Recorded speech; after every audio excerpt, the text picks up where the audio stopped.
Professor Banks, there's a controversy around what phrases, expressions we use to talk about what we do in the field.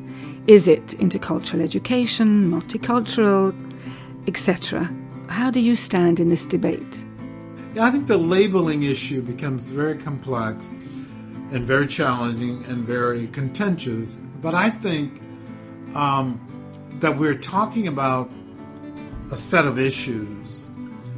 And I don't really, I use the word multicultural education. Barry, my friend in Amsterdam, used the word intercultural. And I see our work as very connected. And I guess I don't see the debate as necessarily divisive. My position is choose the term you're comfortable with, but do the work. I guess I'm really concerned about the work that we do. And I see Barry Van Driel and I both committed. We're friends and we're colleagues. He calls it intercultural. I call it multicultural. We've never had an argument about it. I said, Barry, it's fine for you to use intercultural. I'm using multicultural.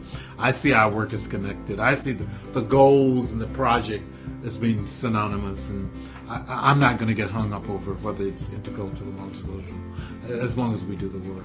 Dr. Barry Van Driel spoke to us about the situation in Europe, where the main problem is migration groups. And then he mentioned in South America, where we talk about the indigenous groups.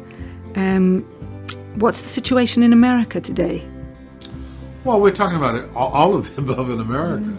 We're talking about the United States, Canada, and Australia, the three big immigrant nations. And it's both indigenous groups, a very important issue in the United States, but also migrant groups. And also, what Ogbu, I'm trying to think of the word he used, the historic groups like African Americans, and who have been there since the beginning. So it's a complex. It's not just migrants and indigenous groups who were there. It's also groups like African Americans who came to America in chains. So it's a very complex idea, much more so than just migrant groups. Yes. Migrant groups is really, in the United States, not the major issue. It's groups that have been there historically that constitute the biggest groups that have been disenfranchised. And what are the biggest challenges? Racism, sexism,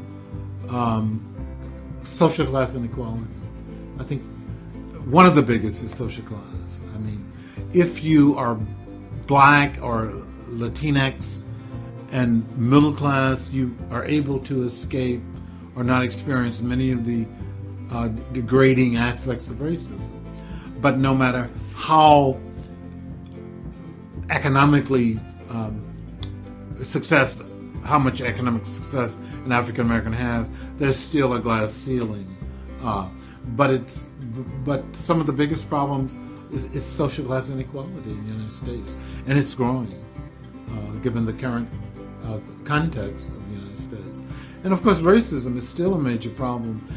And for my final question, how do you see the future of America? Let's say in 50 years' time, what do you think? Will there be less racism? I think racial issues will be much more complex. I think you will see Asian Americans escalate and be a powerful group economically. I think you'll see some of the groups of color becoming strongly successful, and I'm pointing particularly to Asian Americans, such as the Chinese, the Indian American. And I think you'll see some of the victimized groups, you'll see some switches and changes. But of course, whoever's on top always promote their own interests. So you might see some different groups on top. Thank you so much, Professor Banks, for being with us and sharing your knowledge with us.